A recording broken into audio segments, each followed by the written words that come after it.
Muy buenos días. La Superintendencia de Electricidad y Combustibles les da la más cordial bienvenida a la última charla relacionada con el Decreto Supremo 8, Reglamento de Seguridad de las Instalaciones de Consumo de Energía Eléctrica.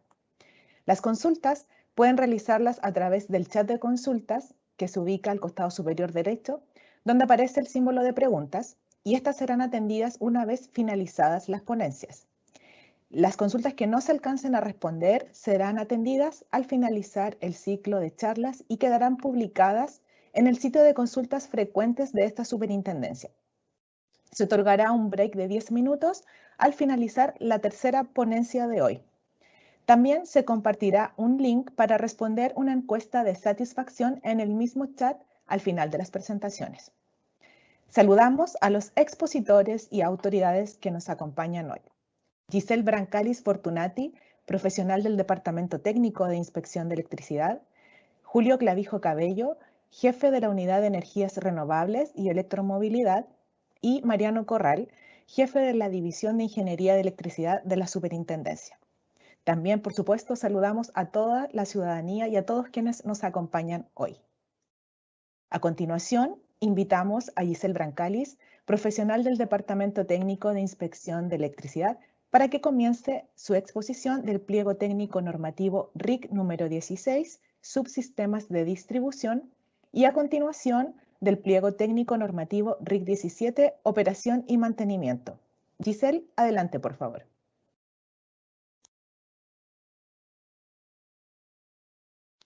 Muchas gracias, María Isabel, por tu presentación. Muy buenos días a todos y tal como lo indicó, hoy me toca presentar los pliegos referentes a subsistemas de distribución que hoy en día se encuentran contenidos en el capítulo 5.2 de nuestra norma 4 y el pliego número 17 de operación y mantenimiento, que este es un pliego completamente nuevo, ya que hoy en día no tenemos ninguna norma a la cual nos indique la operación y mantenimiento de las instalaciones eléctricas de consumo.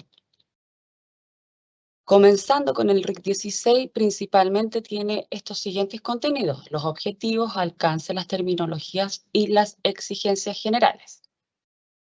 Es un pliego muy cortito, solamente tiene 2 páginas. Como objetivo, este pliego técnico nos señala que es establecer los requisitos de seguridad y de operación de los subsistemas de distribución de energía eléctrica a lo largo del país. Como alcance y campo de aplicación, este quiere decir que aplica a todas las instalaciones de consumo de energía eléctrica que estén ejecutadas bajo esta modalidad de subsistema de distribución.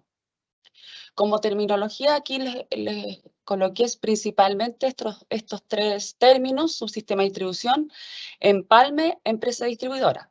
Aquí en su sistema de distribución señala que se denominará a una red eléctrica de distribución interna de propiedad de privados construida dentro de los límites de una propiedad, edificio, centro comercial, parcelación, condominio o similares, o cuya finalidad será proveer de energía eléctrica a cada uno de sus integrantes en forma independiente del servicio que presta la empresa distribuidora de electricidad en la zona. Es exactamente la misma definición que hoy en día se encuentra contenido, sino que se agregan como algunos ejemplos como centro comercial y parcelación. En otras palabras, esto quiere decir que se compra la energía mediante un empalme único a precio de cliente libre. Básicamente es eso lo que quiere decir esta terminología de subsistema de distribución. Como exigencias generales, nos señala que cualquier comunidad constituida de los habitantes o usuarios, tanto de edificios de altura, centros comerciales, etcétera, que se encuentre compuesta por diferentes instalaciones independientes y que reciba suministro de una empresa distribuidora de electricidad, podrá optar a la alternativa de obtener energía eléctrica bajo un subsistema de distribución. Pero antes de solicitar el subsistema de distribución, solamente se van a poder ejecutar y llevar a cabo las que cuenten con la factibilidad de suministro eléctrico otorgada por la empresa distribuidora de la zona. Si no cuentan con esta factibilidad de suministro, no pueden solicitar a la empresa distribuidora este subsistema de distribución. Y esta factibilidad técnica hoy se encuentra contenida en el artículo 5.3 de la norma técnica de calidad de suministro eléctrico. Por su parte, el sistema de distribución será considerado como único servicio, siendo referida a las obligaciones, derechos y deberes de la empresa de distribución de electricidad, solo con respecto hasta el punto del empalme.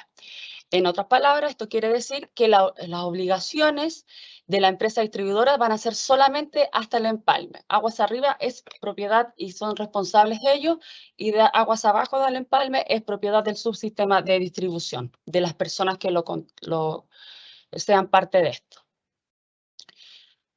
Los subsistemas de distribución deberán proyectarse y construirse de modo tal que cualquiera de sus usuarios individualmente tenga la opción de conectarse directamente a las líneas de distribución propias de la empresa distribuidora concesionaria. Por ejemplo, acá tenemos un subsistema de distribución. Acá, por ejemplo, si alguna empresa ya no quiere, algún cliente ya no quiere pertenecer a este subsistema de distribución, deberá tener todas las servidumbres y espacios comunes correspondientes, acá lo mismo.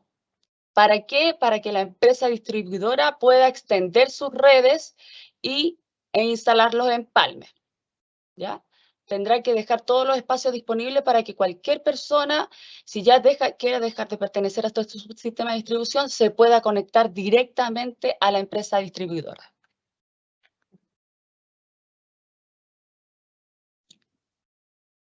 Por su parte, estos subsistemas se deberán proyectar y construir de modo que garantice que en el caso de alguna falla de la unidad de la comunidad, esta no debe afectar a los usuarios, y que en un caso de una falla general dentro de este suministro, la comunidad que esté compuesta por este subsistema debe disponer tanto de los medios materiales como humanos para solucionar dentro de los plazos prudentes debidamente aceptados para los integrantes de la comunidad. Aquí estos plazos obviamente son netamente los que acepte la comunidad que forman este subsistema. Por su parte, tal como les decía en la lámina anterior, las personas que hayan constituido un sistema de distribución serán responsables tanto de la seguridad, operación y mantenimiento de las instalaciones. Todas las personas que constituyan un subsistema de distribución van a ser responsables de la seguridad.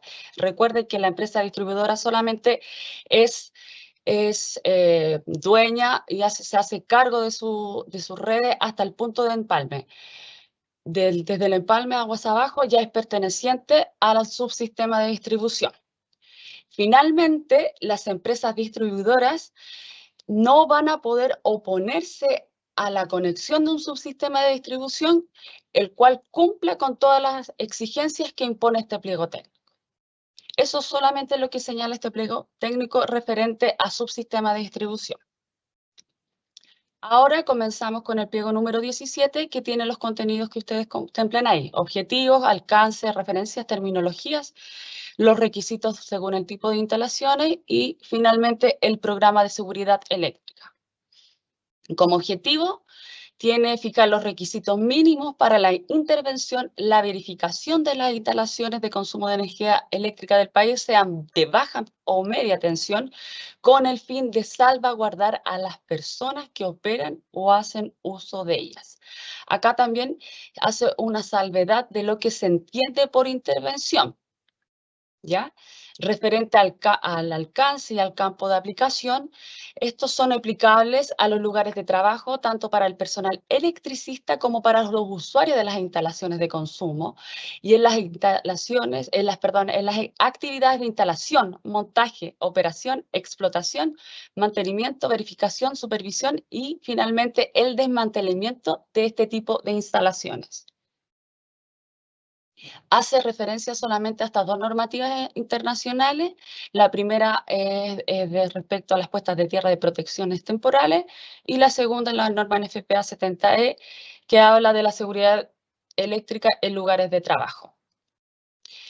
Define principalmente lo que se entiende como condición de trabajo eléctricamente segura, desenergizado, energizado y seguridad eléctrica.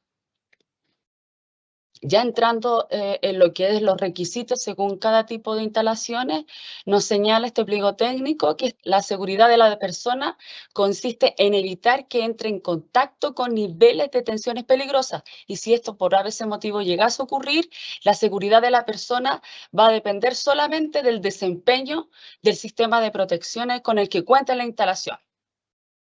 Por su parte, las instalaciones de consumo tendrán que cumplir con los requisitos básicos de mantención que se encuentran contenidos en este pliego. O sea, todas las instalaciones de consumo deben cumplir con los requisitos básicos que se encuentran en este pliego técnico. Por su parte, los instaladores autorizados deben cumplir con las exigencias de seguridad de la operación y mantenimiento que establece este pliego.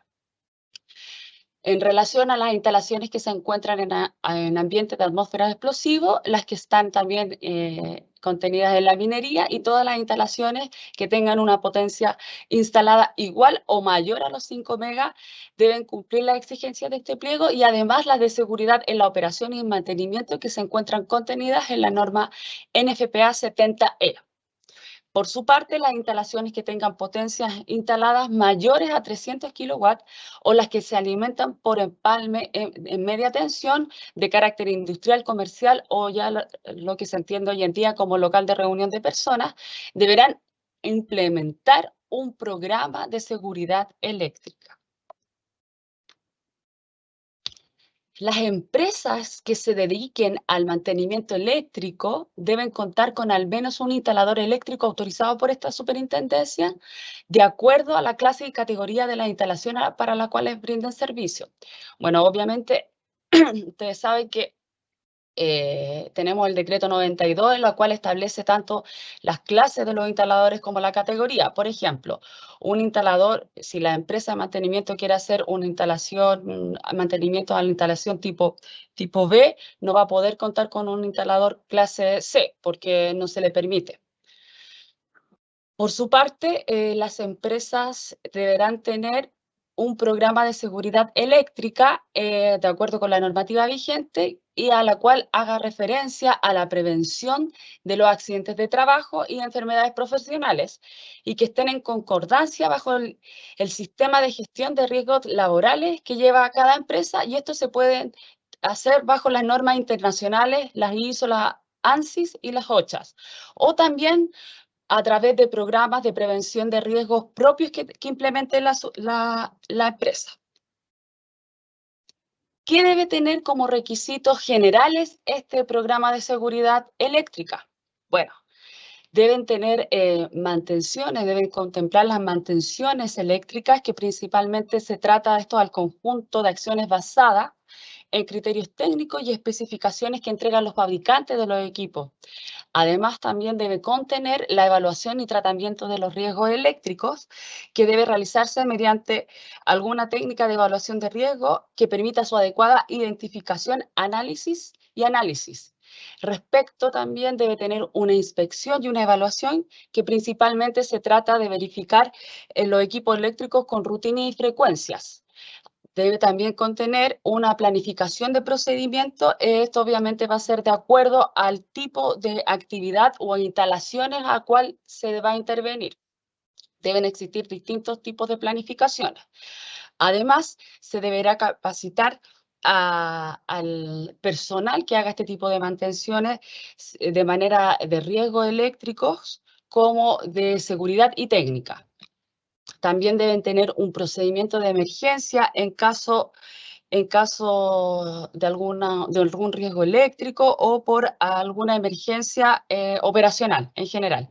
Y finalmente también deberán contener auditorías de seguridad eléctrica para ver si todo este programa es eficaz o no. Dentro de este programa de seguridad eléctrica, como les comentaba, deberá existir un procedimiento de identificación de peligro y evaluación de los riesgos, donde se deben identificar los principales procesos y operaciones. Y además, se debe tener en consideración estas actividades relevantes. Por ejemplo, los trabajos en circuitos de potencia, otros peligros como las mantenciones que se realizan en altura, los trabajos que se realizan en altura. los medios humanos y materiales disponibles que existen y los niveles de tensión que se van a intervenir de los sistemas. Además, también nos señala este pliego técnico que debe tener un procedimiento de trabajo seguro, hoy conocido como las 5 reglas de oro del trabajo eléctrico seguro, que principalmente destaca en que se deben desconectar todas las fuentes de alimentación. Además, se debe prevenir cualquier posible retroalimentación, por ende se debe bloquear, deben instalarse algunos bloqueos. Como número 3, se debe verificar con equipos la ausencia de tensión a la cual nosotros vamos a realizar el trabajo. También se debe colocar a tierra el circuito y finalmente se debe delimitar la zona en la cual se va a trabajar. Estas son las 5 reglas de oro para hacer una condición de trabajo seguro. Y finalmente este pliego técnico nos señala las puestas a tierra de protección temporal, que nos indica que estas se deberán instalar y ubicar de manera tal que se pueda evitar que el personal electricista que intervenga en los trabajos esté expuesto a los peligros de diferencia de potencial eléctrico. Por ende, se debe instalar algunos cercos o delimitar la zona y también colocar identificación. Debe estar debidamente identificada y delimitada. En relación a las capacidades de la Tierra, estas deben ser capaces de conducir la máxima corriente de falla que pueda influir en el punto de puesta a tierra durante el tiempo que corresponda para despejar las fallas. Respecto a la aprobación de los equipos, estos deberán cumplir con las exigencias de la norma ASTM F85 855-19A. O sea, todos los equipos deben estar en concordancia con esta normativa. Y finalmente la impedancia deberá ser suficientemente baja para provocar la operación inmediata de los dispositivos de protección en caso de una energización accidental de los conductores o parte de los circuitos. Acá yo les quise hacer un resumen de lo que tiene este pliego técnico. Por ende, todas las instalaciones de consumo deben cumplir con los requisitos básicos de mantención que establece este pliego. Los requisitos básicos eran el programa de trabajo seguro y las protecciones de tierra temporal, que fue lo último que vimos. Respecto a las instalaciones de consumo que se encuentran contenidas en atmósfera explosiva, en minería y todas las de media tensión y alta tensión con una potencia que sea superior o igual a los 5 megawatts, deberán, además de los requisitos básicos de este pliego, deberán cumplir lo que indica la norma NFPA respecto a seguridad y operación y mantenimiento. Y las instalaciones que sean superiores a 300 kilowatts o las alimentadas por empalme en media tensión deberán cumplir estos requisitos básicos y además tener este programa de seguridad eléctrica que les comenté. Bueno, eso es todo por mi parte. Muchas gracias.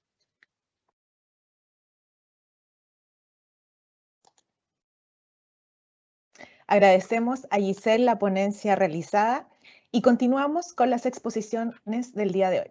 E invitamos a Julio Clavijo, jefe de la Unidad de Energías Renovables y Electromovilidad, para que nos presente el pliego técnico normativo RIC 18, presentación de proyectos. Julio, adelante, por favor. Hola, buenos días. Gracias, María Isabel.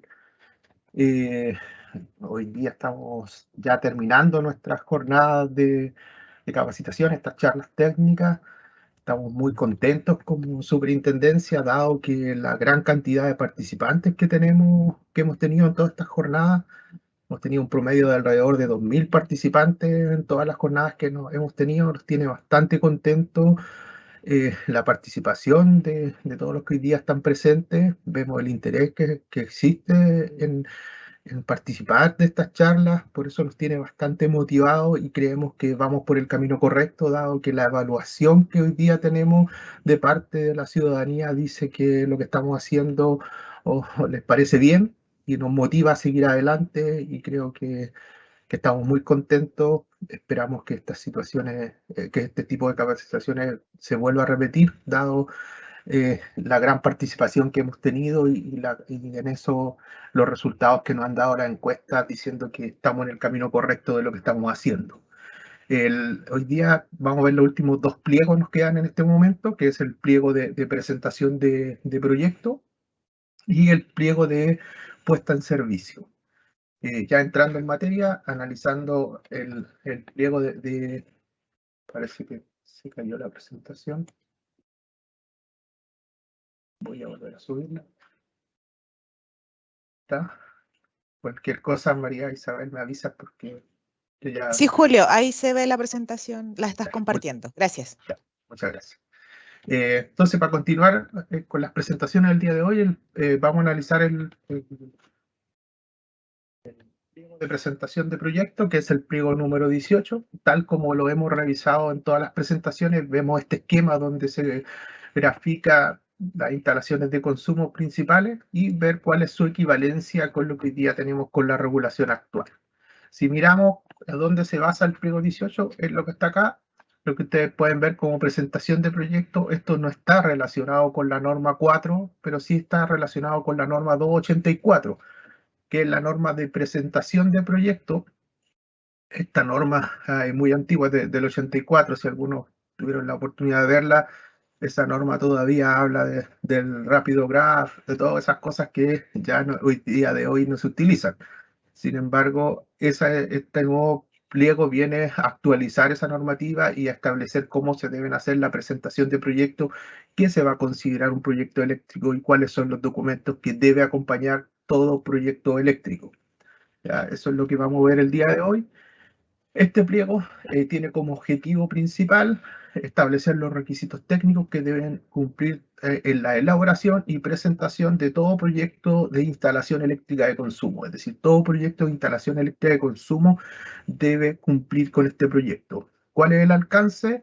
Aplica a todos los proyectos de instalación de consumo eléctrica que sean elaborados y presentados ante la superintendencia. Es decir, todos los proyectos eléctricos que se elaboren y presenten en la superintendencia, independiente del trámite que sea, tienen que cumplir con este procedimiento de presentación de proyecto. ¿Ya? Si entramos a analizar cuáles son las características, las exigencias generales de este pliego, dice que toda instalación de consumo de energía eléctrica debe contar con un proyecto, el cual debe ser desarrollado cumpliendo con las normas y pliegos técnicos aplicables. ¿Ya? La idea es que cuando este proyecto se presente, es reflejar en el proyecto que esa instalación no presenta riesgos para los usuarios, va a proporcionar un buen servicio, permita un fácil y adecuado mantenimiento. Eso es lo que busca la presentación de un proyecto eléctrico. ¿Ya? ¿Qué es lo otro que establece la normativa? Establece que toda ejecución de un proyecto de instalación eléctrica debe ser realizado por un instalador autorizado según la clase que corresponda de acuerdo al reglamento de instaladores. Dichos profesionales serán ante la superintendencia los únicos responsables de los contenidos de los proyectos que sean presentados a la superintendencia, ya sin perjuicio de las responsabilidades que puedan tener los propietarios de la instalación. ¿Ya? Pero sí, el que presenta los proyectos ante la SEC es el responsable de esa presentación o de esa declaración y de todos los documentos que se adjuntan. Respecto a la potencia instalada, esto es lo mismo que vimos en la primera jornada cuando vimos el pliego de empalme. Dice que la potencia instalada declarada de todo proyecto eléctrico corresponde a la suma de la suma de las potencias de todos los artefactos que conforman parte de esta instalación. Dice que la capacidad de los empalmes, primero establece que para efectos de los empalmes se podrá solicitar una capacidad igual o inferior a la potencia instalada total declarada. Eso es lo mismo que vimos en la primera jornada de empalme. Acuérdense que yo declaro una potencia y yo puedo obtener la capacidad de mi empalme, puede ser igual a la potencia instalada o puede ser inferior. ¿Ya? En el 5.4 establece estos márgenes. Dice que la capacidad del empalme se determinará en función de la potencia instalada, considerando los factores de corrección, que son los factores de demanda que yo puedo aplicar a mi instalación, que están establecidos en el pliego 3. ¿Ya? Entonces, ¿qué es lo que viene a definir esto? Es que yo puedo tener mi instalación, puedo tener mi potencia instalada y yo podría tener mi empalme igual a mi potencia instalada o podría ser inferior. ¿Qué es lo inferior que puede hacer? Aplicando los factores de demanda, yo voy a saber qué tan bajo puede ser mi empalme, porque tampoco podría tener, por ejemplo, una instalación, un ejemplo de 100 kilos y yo pedir un empalme de 10, ¿ya? Porque no me van a coincidir los factores. ¿Ya? Entonces eso es lo que establece la norma. También deja claro que esta forma de determinar los empalmes no aplica para lo establecido en el pliego 10, porque se acuerdan cuando analizamos el pliego 10 de instalaciones de consumo, lo primero que definíamos era que el empalme de las viviendas no podía ser menor a 25 amperes. ¿Ya? Entonces yo podía tener una declaración de una potencia instalada inferior, sí, pero nunca me podían dar un empalme menor a 25 amperes. Por eso se establece claro esa condición. Ya también establece algo que también revisamos en el primer pliego, de indicar que no se pueden proyectar arranques o circuitos con potencia futura. Es decir, que yo no puedo tener una instalación y decir, mira, aquí tengo un circuito disponible y yo considerar esa potencia de ese circuito disponible en mi declaración. Sino ese circuito va a estar disponible, pero la potencia asignada a ese circuito va a ser 0. Con respecto, siguiendo con las exigencias generales, ahora una exigencia que aplica netamente a lo que son los edificios. ¿Se acuerdan que en la primera presentación del pliego de empalme se establecían condiciones de que cuando se diseña los empalmes en un edificio, depende del tipo de empalme, yo tenía que dejar un volumen disponible en la zona de empalme y un volumen disponible en la vertical? Acá se dice que en los planos el proyecto debe acompañar un detalle de los empalmes en los cuales se muestra una vista de elevación, es decir, yo tengo que mostrar la imagen de dónde están ubicados los empalmes, tengo que mostrar las condiciones que me pide ese pliego, es decir, si se acuerdan de ese pliego, pedía unas separaciones de las paredes, pero también establecía un volumen disponible que debería dejarse para futuras ampliaciones, también establecía la distancia entre el equipo y la pared opuesta. Esas medidas que establecen en el pliego de empalme tienen que ser mostradas gráficamente al momento de hacer una declaración. Con respecto a la infraestructura de carga, aquí, ¿qué es lo que establece,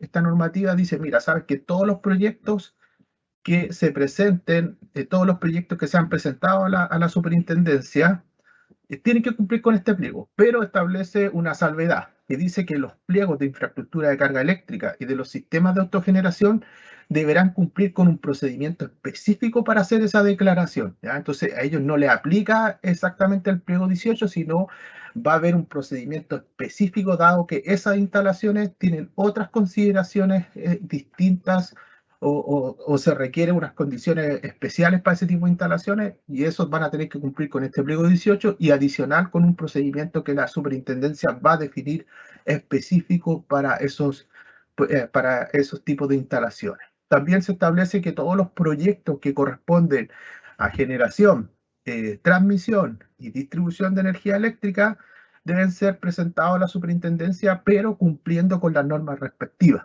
¿Ya? Acuérdense que esta norma aquí aplica a todas las instalaciones que consumen energía eléctrica, es decir, no aplican las normas, no aplican las instalaciones de distribución, ni de transmisión, ni de generación. Esas normas están reguladas por el decreto 109 y esas normas también tienen sus distintos pliegos técnicos que le aplican a ese tipo de instalaciones. Entonces, esas instalaciones dejan claramente que no quedan cubiertos por esto porque están regulados específicamente por la regulación que le aplica a ellos.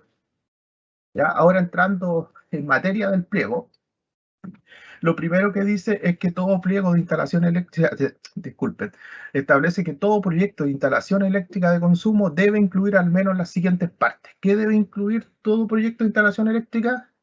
Una memoria explicativa, un plano, un informe de verificación inicial y un informe de imágenes. ¿Qué es lo nuevo que no veíamos antes? Es el informe de verificación inicial y el informe de imágenes. Durante la presentación vamos a explicar cuáles son los contenidos y exigencias para cada uno de estos puntos. Si analizamos qué es lo que se exige para la memoria explicativa que establece el proyecto, el primer cambio que ahora se exige para todo proyecto que cuente con una potencia superior a 10 kilowatts de potencia. ¿Ya? Aquí había una discusión con respecto a este punto, dado que todos consideran que cualquier proyecto eléctrico, aunque sea mínimo, tendría que tener una memoria explicativa. Sin embargo, creímos que lo primero era bajar ese nivel de potencia de 20 a 10, porque principalmente creemos que ir avanzando en la regulación paso a paso. Entonces, lo primero que se establece, la obligación de la memoria explicativa, es a todo proyecto que cuente con una potencia instalada superior a 10 kilowatts de potencia, tiene que tener una memoria explicativa. También todo proyecto de edificio y conjunto habitacional, es decir, si hay un edificio, yo podría decir, tengo un edificio habitacional donde tengo puras potencias de menor a 10 kilos, pero ya al formar parte de tu instalación de un edificio, esa instalación tiene que tener su memoria explicativa. Todos los locales clasificados como local de reunión de personas están obligados a tener su memoria. Todos los locales que contengan ambiente explosivo también tienen que tener su memoria, y todas las instalaciones que cuenten con empalme en media tensión están obligados a tener una memoria explicativa. Todos estos puntos que están acá son independientes de la potencia, están obligados a tener memoria explicativa. El resto que no está acá, si supera los 10 kilowatts, está obligado a tener memoria explicativa. ¿Ya? ¿Qué consiste la memoria explicativa? ¿Ya? La memoria explicativa tiene que contener cálculos justificativos. ¿Cuál es lo primero que tiene que contener? Un análisis de carga. ¿Qué es lo que busca? ¿Qué es lo que debe hacer el instalador respecto al análisis de carga? Lo que debe hacer el instalador es principalmente hacer un análisis de todas sus cargas que tiene y buscar cuáles sus cargas son lineales y no lineales. Lo que busca determinar esto es que el instalador pueda saber, o el proyectista pueda saber, si su instalación va a requerir, por ejemplo, filtro armónico, si su instalación va a requerir la instalación de condensadores, en el caso que cuente con un mal factor de potencia, pero ese análisis de las cargas le va a permitir identificar, por ejemplo, cómo tiene que dimensionar el neutro por efecto del armónico, ¿no? Entonces, lo primero que él tiene que hacer, un análisis de todas las cargas que va a tener, identificar cuáles son lineales, cuáles no son lineales, con respecto a su instalación. Se les pide que tienen que hacer los cálculos de intensidad de corriente, es decir, pues de acuerdo a las cargas, cuál es la intensidad de corriente que van a tener. Tiene que hacer los cálculos de los alimentadores y de los conductores, es decir, de los alimentadores y los circuitos respectivos, para determinar qué conductores necesita. Tiene que hacer los cálculos para determinar las canalizaciones, es decir, por ejemplo, voy a tener tantos conductores, por lo tanto necesito seleccionar tal ducto. Después tiene que indicar la sección de ese tipo de ducto, el tipo de ducto y el código utilizado en el caso que utilice ductos. Principalmente se utilizan los códigos cuando se utilizan ductos. Si utiliza otro tipo de canalización, no se le va a pedir indicar el código. Se les pide también hacer los cálculos de caída de tensión tanto de los alimentadores y los circuitos finales, y hacer un análisis de las distancias de seguridad. ¿En qué consiste ese análisis de las distancias de seguridad? Por ejemplo, en una vivienda, yo voy a tener mi zona que son los baños, y en los baños yo tengo que establecer mi distancia de seguridad, y en ese mismo distancia de seguridad tengo que indicar en cuál de todos estos volúmenes de seguridad que existen en los baños van a estar ubicados mis instalaciones, para saber qué requisitos tiene que cumplir esa instalación. Acuérdense, cuando vimos el pliego de instalaciones generales y vimos los baños tenían distintos volúmenes o distintas áreas de seguridad, y según el área era donde yo podía instalar equipos, y de acuerdo a esa área me establecía si el equipo podía ser de cierta tensión, si el equipo tenía que ser de cierta IP, o debería estar asociado a un diferencial, ya sea de 30 o de 10.000 amperes, de acuerdo a la zona donde yo fuera a instalar los equipos. Entonces, ese análisis de distancia de seguridad lo que busca es reflejar eso. También la memoria debe contener el cálculo de cortocircuito. Acuérdense que el cálculo de cortocircuito es algo fundamental, por ejemplo, para determinar el tema del cálculo de las tierras, y algo fundamental para ver el tema de la coordinación de las protecciones.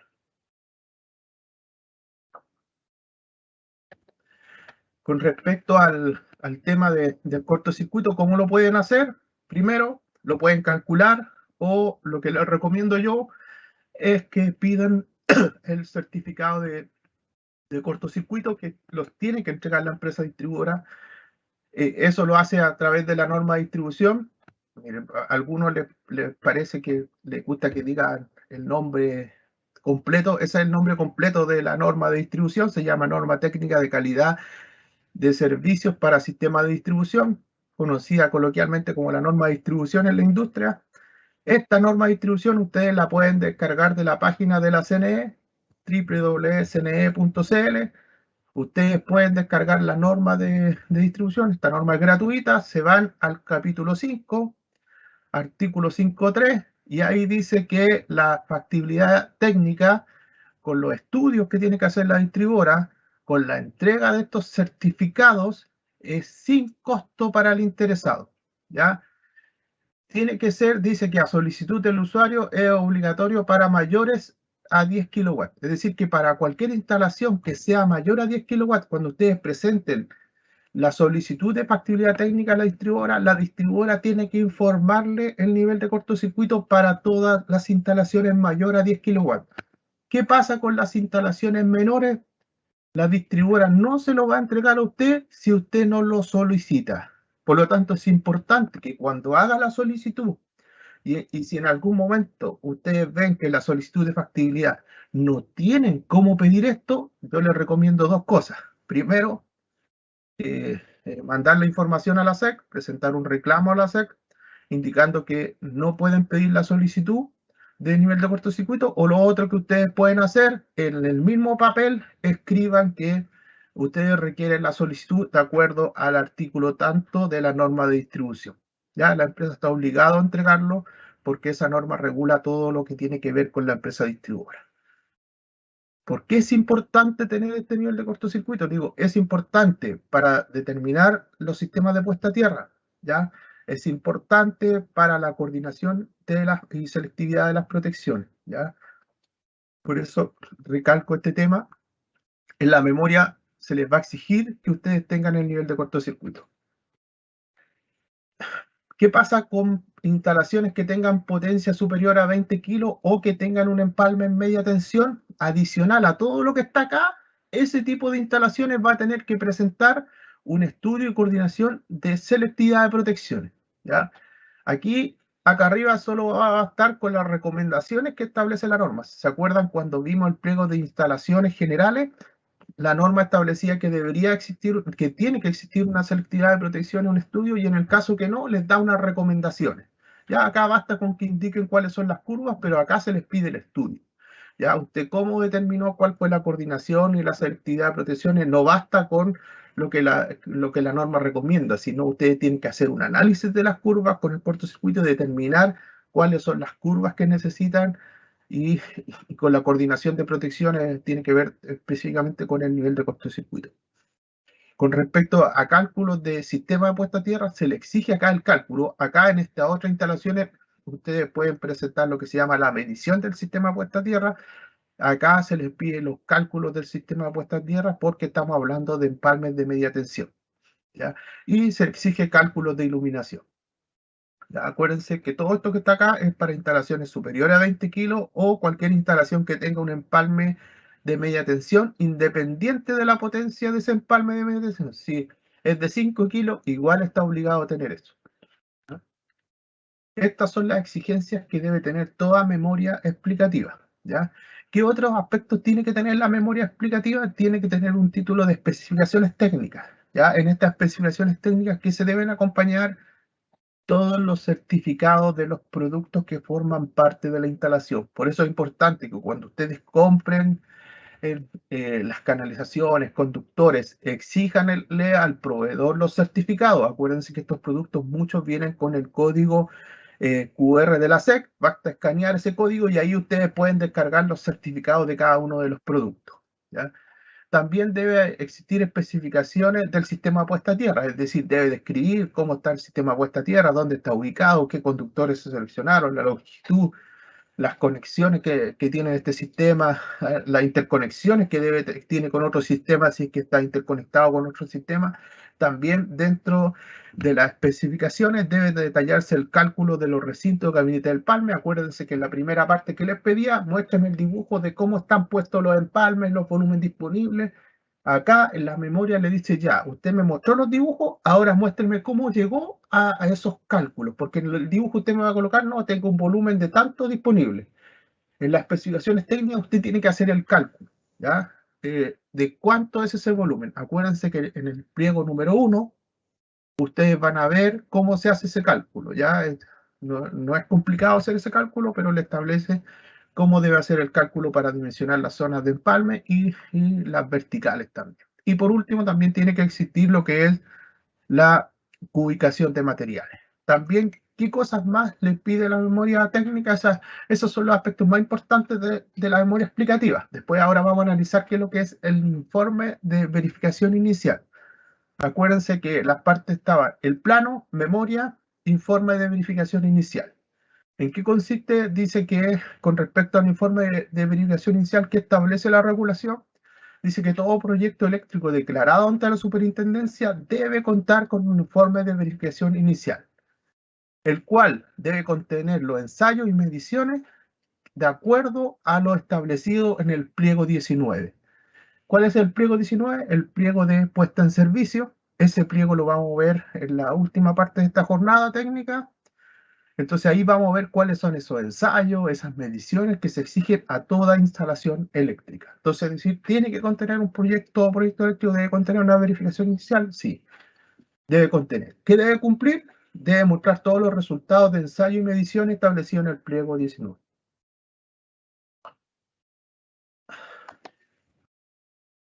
Con respecto al informe de verificación inicial, se deben entregar todos los certificados de calibración de los instrumentos de ensayo y medición. Es decir, que cuando yo haga ese informe, debo mostrar todos los certificados de calibración de los instrumentos. La idea es que cuando yo haga las pruebas, las haga con un equipo que está calibrado y no tener después diferencia con respecto a las mediciones que yo pueda obtener.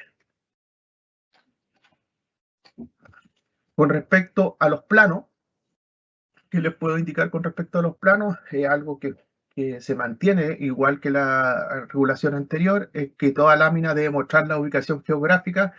¿Cuál es la diferencia con la norma anterior? Es que ahora se pide que en esa ubicación geográfica deben estar las coordenadas geográficas de la instalación, ¿ya? Principalmente se establecen que pueden ser en UTM o la otro tipo de coordenadas para poder ubicar la instalación. Entonces yo tengo que colocar las coordenadas geográficas, no solo el croquis de ubicación, sino voy a estar obligado a determinar las coordenadas de ubicación. Esas coordenadas hoy día se pueden sacar directamente de cualquier página web. Usted busca su dirección y le va a entregar esas coordenadas. Ya no necesita ningún instrumento, nada, sino es buscar su dirección, donde está la instalación, la busca en un mapa en Google, pincha y le va a poder obtener las coordenadas geográficas de esa instalación. Como les contaba, se exige todavía el tema del croquis de ubicación, debe mostrar igual que antes todas las calles principales de la manzana de la instalación, y en el caso que estas no existan calles públicas, por ejemplo, en algunos casos se nos daba que camino interior, y eso era casi imposible buscar ese tipo de instalación. Se obliga a que si pasa ese caso, usted tiene que indicar el nombre de la calle principal y una referencia a esa calle principal, cómo llegar al lugar. Si es una carretera, deberá indicar el kilómetro de la carretera donde se encuentra esa entrada para el camino interior y poder llegar a la instalación. Eso es obligatorio. También, ¿qué es lo que está en plano? Establece todos los anexos donde viene la simbología, que esto no cambia. En un momento se pensaba, aquí principalmente pensábamos buscar y migrar a una norma internacional de simbología como era la IEC, pero realmente significaba muchos cambios que respecto a la forma que por años hemos dibujado las instalaciones en Chile, y creemos que hacer ese cambio principalmente no aportaba mucho, porque por años llevamos haciendo esto y creemos que no era necesario emigrar a eso. por eso también se establecen los anexos. Ustedes van a ver la simbología que es similar o igual en la mayoría de los casos a la que teníamos anteriormente. Para eso están los anexos 8.3. Ahí ustedes van a poder ver toda la simbología. También establece si es que yo no tengo un símbolo para reflejar mi instalación, ¿qué tengo que hacer? Tengo que establecer un cuadro de simbología donde debo indicar, por ejemplo, las características y funcionamiento del equipo. Tengo que indicar, por ejemplo, si yo tuviera un enchufe al interior lo dibujo de esta forma y quiero dibujar un enchufe que está al exterior, lo puedo hacer otro dibujo, pero tengo que indicar, por ejemplo, el IP porque está al exterior. Esas características las debo indicar en mi cuadro de simbología. Con respecto a los planos, se establece claramente lo que debe contener un diagrama unilineal. Hay un anexo que muestra este ejemplo de cómo se debe hacer un diagrama unilineal. Les voy a explicar más o menos el dibujo. ¿Qué se pide? Que, por ejemplo, el empalme, se tiene que indicar qué tipo de empalme, por ejemplo, si es una 6, una 9, qué tipo de empalme se va a usar, si es subterráneo, aéreo, la potencia del empalme, la tensión, si es media, baja tensión, principalmente el tipo de acometida, si es aéreo, subterráneo, o el tipo de conductor que se está ocupando, la sección del conductor, la longitud, la capacidad y la curva del interruptor del empalme, para ver efectivamente si hay coordinación. Acuérdense que el pliego establece que la regulación eléctrica establece que esta protección no es un limitador de potencia y establece que debe ser la curva más lenta para que permita coordinar estas protecciones, ¿ya? Porque lo que debe pasar en caso de una falla en un circuito, debe operar esta protección primero y no operar la del empalme, ¿ya? Entonces, si estas curvas son más lentas que la del empalme, aunque la capacidad en corriente del empalme, por ejemplo, sea 40 amperes y acá sea 10 amperes, si esta curva es lenta y esa rápida, va a operar más rápido esa protección que la protección que está acá, ¿ya? Pero todo eso depende de los análisis de las curvas con respecto al cortocircuito, ¿ya? Pero sí, la norma que establece como principio general que esta siempre debe ser más lenta. Yo como instalador podría exigirle a la distribuidora que fuera una curva distinta a la lenta, pero para eso tengo que tener mi estudio de coordinación de protecciones y de selectividad de protecciones para demostrarle a la empresa que yo requiero otro tipo de curva, ¿ya? Entonces, eso es importante que tiene que estar con respecto al sistema de puesta a tierra. Se tiene que informar el sistema de puesta a tierra, se tiene que dar las características de los conductores que se utilizan de protección y servicio. Acuérdense que la neutralización se hace la unión principalmente en las barras de distribución, o sea, las barras de puesta a tierra, o el sistema puesta a tierra, la malla. Ahí se hace la unión de los dos conductores. No se hace principalmente acá en los tableros, ¿ya? Por un tema de seguridad se hace acá versus que se haga acá en el tablero. También se debe indicar cuál es el método de medición y el instrumento utilizado. Cuando vimos el pliego de puesta a tierra, vimos que había un anexo que definía los distintos sistemas de medición de puesta a tierra. Ya acuérdense que tenemos la medición que es la más precisa, que es cuando yo tengo los sistemas de entierro las barras y voy midiendo los electrodos y voy graficando los valores de puesta a tierra. Cuando yo grafico los valores de puesta a tierra me va a pasar así, va una curva que va subiendo, llega a la parte plana y después se dispara. Cuando esos valores de la parte plana, ese es el valor de mi puesta a tierra, ¿ya? He visto casos que algunos instaladores cuando declaran esto pescan todos estos valores y te sacan el promedio. El promedio no es el valor de puesta a tierra. Es cuando la curva alcanza la parte plana, ese es el valor de la puesta a tierra, ¿ya? Entonces, también la norma te permite el método, si no me equivoco, del 62% de la distancia, calcula el 62% de esta distancia, mides, y ese valor siempre va a ser el que está ahí, en la parte media de la curva, ¿ya? Entonces, yo debo decir, ¿qué método de medición? Acuérdense que las tenazas, la norma dice que las tenazas no me sirven para hacer una verificación de una puesta a tierra inicial, ¿ya? Las tenazas me sirven para medir una puesta a tierra existente, es decir, que si yo me voy a conectar a una tierra existente, puedo ocupar el sistema de tenazas porque no voy a tener espacio para instalar las barras y empezar a medir. Muchas veces porque es una instalación existente, porque de repente hay losa y no lo puedes hacer. En ese caso, la norma te permite que para esos casos puedas usar la tenaza de puesta a tierra y medir, ¿ya? Entonces, pero para el resto de casos, cuando voy a declarar una instalación nueva, no se puede. ¿Ya? ¿Por qué? Porque te pide los otros métodos que son más precisos y que se supone que tú estás haciendo una instalación y todavía tienes el espacio para medir. Con respecto a los alimentadores, te pide que tú tienes que dar las características de este alimentador, qué tipo de conductor es, la sección del conductor, la caída de tensión, qué canalización utilizaste. Acuérdense que hay requisitos para la canalización, de que tiene que soportar el cambio de conductores. Acuérdense que la norma establece que yo podría llegar a cambiar este conductor, me establece esas condiciones. ¿Ya? También yo debo establecer cuál es la caída de tensión que existe en este tramo, la caída de tensión principalmente, y las características de la canalización y conductores, ya lo dije. Con respecto al tablero, ¿qué debo indicar? Debo indicar las barras de distribución, qué tipo de barras con la capacidad de transporte que tiene cada barra. También debo indicar qué tipo de tablero, si es plástico, metálico, el IP y las dimensiones de ese tablero. También tengo que indicar las marcas de las protecciones, es decir, marca, modelo, para saber si esas protecciones están certificadas o no, la capacidad de amperes de esas protecciones, la capacidad de ruptura, las curvas de operación. Lo mismo para los diferenciales, la capacidad nominal y la corriente diferencial. Debo indicar para qué es cada circuito.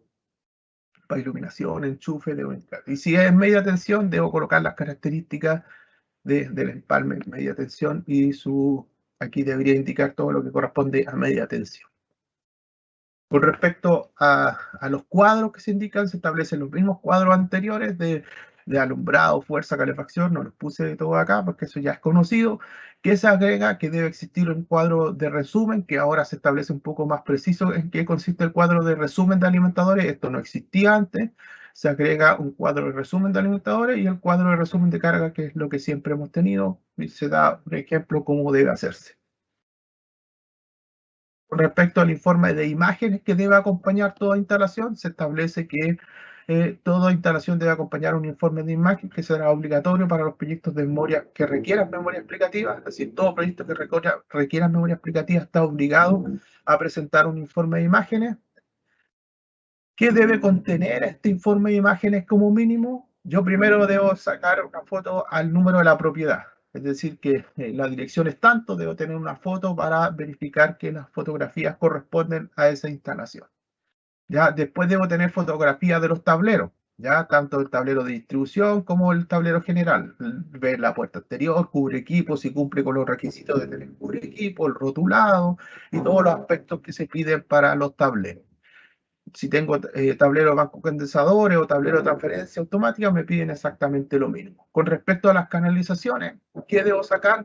Primero debo sacar una fotografía general de las canalizaciones. Por ejemplo, yo debo indicar esta zona, no sé, pues en la zona del piso 1, no sé, de la zona de ventas.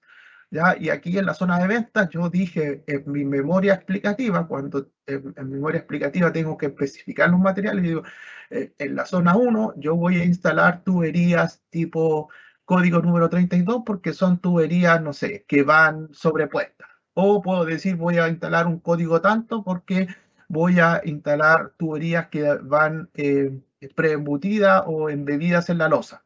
¿Ya? Entonces digo, voy a ocupar tuberías que van en la losa, por lo tanto necesito un código especial para esas tuberías. ¿Qué debo hacer? Sacar una fotografía como esta del lugar donde va a instalarse esto y después sacar una fotografía del código del conductor. Acuérdense que en la primera parte yo especifico las tuberías que voy a ocupar por zona y acá yo lo que hago es sacarle una fotografía a la zona, digo, esta zona corresponde a esto y una fotografía al código que estoy ocupando. ¿Ya? Lo mismo aplica para canalizaciones subterráneas, canalizaciones aéreas. Y con respecto a los sistemas de puesta a tierra, también debo sacar una fotografía de cuando se está elaborando el sistema de puesta a tierra, informes de imágenes de cuando se construye, por ejemplo, la profundidad, dónde voy a tener ubicada la camarilla, y también debo sacar dónde voy a hacer fotografía de las uniones de la puesta a tierra para saber qué tipo de uniones, si se usó termofusión o se usó otro tipo de uniones. También debo sacar fotografía de los equipos que utilicé, Es decir, este es el equipo que estoy utilizando. Acuérdense de que después yo tengo que adjuntar los certificados y tiene que ser concordante con el equipo que yo saqué, la fotografía y también fotografías de algunas mediciones. Como les conté, acuérdense que la medición de puesta a tierra, yo puedo más o menos ir viendo cuando los valores se ponen estables y yo ahí le puedo sacar una fotografía que va a ser la fotografía que va a tener mi sistema puesta a tierra. No tengo que tener las fotografías de todos los valores, pero sí de algunos que efectivamente estén, que esos valores concuerden con lo que usted está informando en el estudio puesta a tierra. ¿Ya? Eso es importante. Con respecto a los aparatos eléctricos, debo sacar una fotografía general donde se muestre la ubicación de ellos. Con respecto al equipo de iluminación, también lo que es principal que se busca con estas fotografías es, por ejemplo, si tenemos iluminaciones que requieran un IP superior, es que se vea que en esa zona se va a instalar una luminaria con un IP X. ¿Ya? Entonces esas fotografías tienen que reflejar lo que ustedes dijeron en su memoria explicativa cuando determinaron las diferentes zonas y requerimientos para cada parte. ¿Ya? Con respecto